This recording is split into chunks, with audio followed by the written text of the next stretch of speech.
নমস্কার প্রিয় দর্শক বন্ধু। ভগবান আপনাদের সকলের মঙ্গল করুন এবং আপনাদের সকল মনস্কামনা পূরণ করুন এই কামনাই করি। আমি অ্যাস্ট্রোলজার সৌভিক চক্রবর্তী, পামির সৌভিক চ্যানেলটিতে আপনাদের স্বাগত জানাই। আজকে আমি আলোচনা করব হাতের রেখা দেখে আপনারা কিভাবে জানবেন প্রপার্টি যোগ বা আপনার নিজের ঘর, দোকান ঘর বা এই সমস্ত কিছু প্রপার্টি করার যোগ আপনার হাতে রয়েছে কিনা। প্রথমেই বলবো পুরুষেরা নিজের ডান হাতের সাথে মেলাবেন এবং মহিলাদের ক্ষেত্রে অবশ্যই বলবো মহিলারা নিজেদের বাম হাতের সাথে মেলাবেন। এবং যে সমস্ত মহিলারা কোনো কর্ম বা কোনো প্রফেশনের সাথে যুক্ত থেকে নিজের এবং নিজের ফ্যামিলির রুজি রোজগারের ব্যবস্থা করেন বা রুজি রোজগারের ক্ষেত্রে অবশ্যই সহায়তা করে থাকেন, তাদের জন্য বলবো তারা অবশ্যই নিজেদের ডান হাতের সাথে মেলাবেন। আরও একটা কথা, হস্তরেখা বিচার হলো একটা ডিটেলস অ্যানালাইসিস বা সম্পূর্ণ বিচার, অর্থাৎ এর সম্পূর্ণ সিদ্ধান্তে তখনই আসা সম্ভব যখন সম্পূর্ণ হাতের বিচার করা হয়। কোনো একটা চিহ্ন শুভ থাকলো এবং হাতে অনেক অশুভ চিহ্ন থাকলো, সেক্ষেত্রে শুভ চিহ্নের প্রভাব কিন্তু কমতে বাধ্য।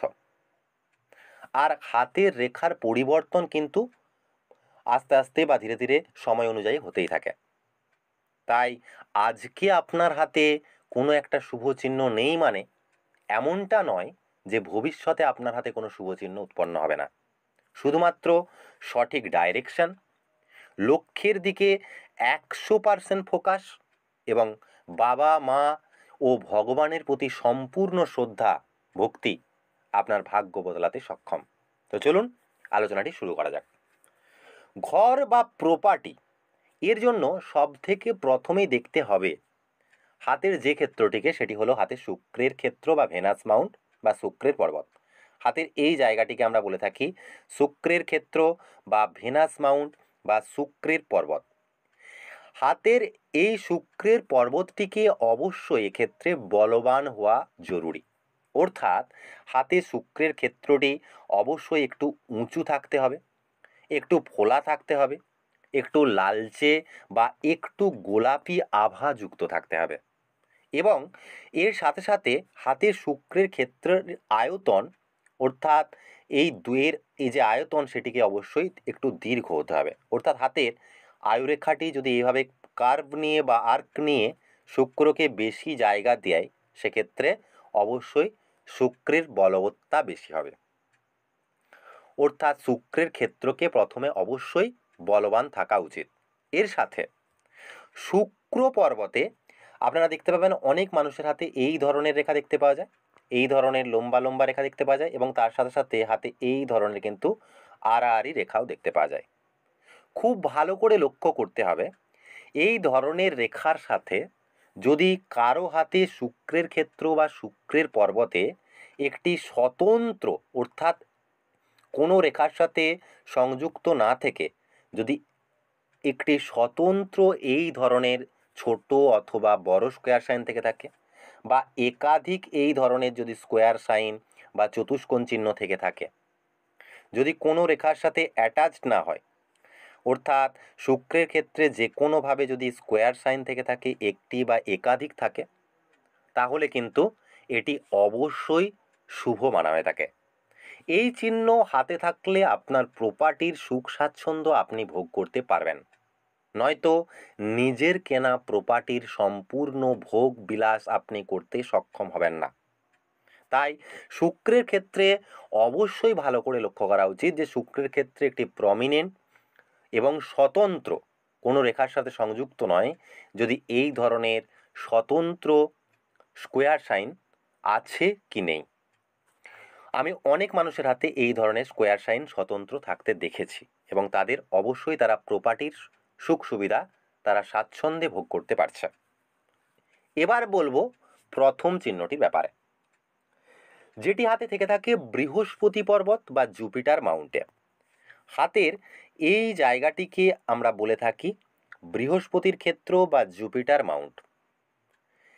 এই জায়গাটিকে আমরা গুরু পর্বতও বলে থাকি। হাতের গুরু পর্বতটিকে অবশ্যই শুভ থাকতে হবে, অর্থাৎ এই ক্ষেত্রটিকে একটু ফোলা থাকতে হবে, যদি একটু লালচে বা একটু গোলাপি আভাযুক্ত হয় তাহলে খুবই শুভ।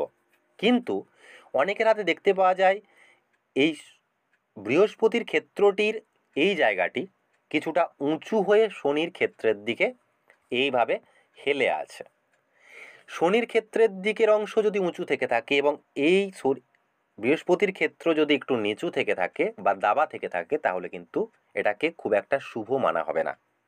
অবশ্যই বৃহস্পতির ক্ষেত্রটি একটু উঁচু এবং একটু ফোলা থাকতে হবে এবং লক্ষ্য করতে হবে যেন শনির ক্ষেত্রের দিকে এটি না হেলে থাকে। এটি যদি না হেলে থাকে তাহলে অবশ্যই এটি শুভ মানা হয়ে থাকে। এবার দেখতে হবে হাতে এই বৃহস্পতির ক্ষেত্রে একটি অথবা একাধিক যদি এই ধরনের প্রমিনেন্ট স্কোয়ার সাইন থেকে থাকে।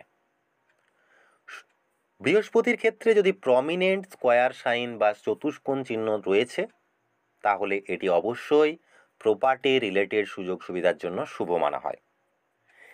দেখা যায় এটি ৩৫ বছর বয়সের পর বা ৩৫ বছর বয়স আসার পর থেকে এদের নিজেদের ঘর বানতে বা কিনতে এই সাইন কিন্তু হেল্প করে থাকে। কিন্তু শনি পর্বত বা গুরু পর্বতের দিকে যদি এই চিহ্নটি অর্থাৎ শনি এই বৃহস্পতির মাউন্টটি যদি শনির পর্বতের দিকে হেলে থাকে তাহলে কিন্তু এদের প্রপার্টি রিলেটেড সুযোগ সুবিধা তো অবশ্যই মিলবে বা এরা ঘর বানাতে সক্ষম হবে বা ঘর কিনতে সক্ষম হবে, কিন্তু সেটি আরও লেট হয়ে যেতে পারে। এবার জানাবো দ্বিতীয় চিহ্নটি সম্পর্কে। এই চিহ্নটি রয়েছে কিনা দেখুন। এটা দেখার জন্য হাতের সূর্য পর্বত বা সান মাউন্টকে দেখা দরকার এবং তার সাথে সাথে হাতের হৃদয় রেখাকে দেখা অবশ্যই জরুরি। হাতের এই জায়গাটিকে আমরা বলে থাকি সূর্যের ক্ষেত্র বা সূর্যের পর্বত বা সান মাউন্ট। অর্থাৎ হাতের এই আঙুলটি অনামিক আঙুল, এই অনামিক আঙুলটির ঠিক নিচের এই অংশটিকে হলো সূর্যের পর্বত বা সান মাউন্ট। এই সূর্যের পর্বতটিকে দেখতে হবে এবং তার সাথে সাথে হাতে যে এই ধরনের রেখা থেকে থাকে এই রেখাটিকে আমরা হৃদয় রেখা বলে থাকি। এই হৃদয় রেখাটিকে অবশ্যই দেখতে হবে। যদি সূর্য পর্বতে সূর্য পর্বত এবং হৃদয় রেখাটিকে অবশ্যই দেখতে হবে। সূর্য পর্বত এবং হৃদয় রেখা এবং তার নিচের অংশটিকে অবশ্যই দেখা জরুরি। যদি সূর্য পর্বতটি শুভ থেকে থাকে অর্থাৎ সূর্য পর্বতটি যদি খুব বেশি দাবা না থেকে থাকে এবং সূর্যের পর্বতে যদি কোনো অশুভ চিহ্ন না থেকে থাকে, সূর্যের পর্বতটি একটু পিঙ্কিশ কালার বা একটু লালচে কালারের যুক্তি হয়ে থাকে এবং তার সাথে সাথে যদি এই হৃদয় রেখার সাথে অ্যাটাচ থেকে এই ধরনের কোনো চতুষ্কোণ চিহ্ন থেকে থাকে, অর্থাৎ এই ধরনের কোনো চতুষ্কোণ চিহ্ন থেকে থাকে, এই ধরনের যদি হৃদয় রেখার নিচ থেকে শুরু হয়ে এই ধরনের সূর্য পর্বতে যদি কোনো চতুষ্কোণ চিহ্ন থেকে থাকে, অনেকের হাতে এটি আড়াআড়িও দেখতে পাওয়া যায়, অর্থাৎ এই ধরনের হতে পারে, এই ধরনেরও হতে পারে। এই ধরনের যদি চতুষ্কোণ চিহ্ন সম্পূর্ণ থেকে থাকে সূর্য পর্বত এবং হৃদয় রেখার সাথে সংযুক্ত হয়ে, তাহলে এটিকেও অত্যন্ত শুভ মানা হয়। এই চিহ্নটি অনেক হাতে দেখা যায় একটু হেলা টাইপের স্কোয়ার হয়ে থাকে। তো এই চিহ্ন যদি আপনার হাতে থেকে থাকে এটি অবশ্যই আপনাকে জীবনে ঘর বাড়ি প্রপার্টির সুযোগ সুবিধা দেখিয়ে থাকে। তৃতীয় যে চিহ্নটি দেখাবো সেটি দেখতে হবে হাতের নিম্ন মঙ্গলের ক্ষেত্রে, অর্থাৎ হাতের এই মাউন্টটিকে আমরা বলে থাকি নিম্ন মঙ্গলের ক্ষেত্র বা লোয়ার মার্সের মাউন্ট। এই নিম্ন মঙ্গলের ক্ষেত্র বা লোয়ার মার্সের মাউন্টটিকে অবশ্যই দেখতে হবে। এই লোয়ার মার্স বা নিম্ন মঙ্গলের ক্ষেত্রটিকে অবশ্যই পরিষ্কার এবং শুভ থাকতে হবে এবং অশুভ চিহ্ন বর্জিত থাকতে হবে। এই ক্ষেত্রটি অবশ্যই একটু উঁচু থাকতে হবে এবং এই জায়গায় যদি এই ধরনের একাধিক লাইন দেখতে পাওয়া যায়, এই ধরনের লম্বা লম্বা একাধিক যদি এই জায়গায় লাইন থেকে থাকে, তাহলে এটি কিন্তু পৈতৃক সম্পত্তি বা যে কোনো ধরনের প্রপার্টি যোগকে দেখিয়ে থাকে। তো বন্ধুরা, আজকের ভিডিওতে এই কয়েকটি চিহ্ন সম্পর্কে আপনাদের জানালাম। মিলিয়ে দেখুন আপনার হাতে এই সংকেতগুলি মিলছে কিনা। পরবর্তী ভিডিওতে প্রপার্টি যোগ নিয়ে আরও আমি সংকেত জানাতে থাকব। ততক্ষণ ভালো থাকুন, সুস্থ থাকুন।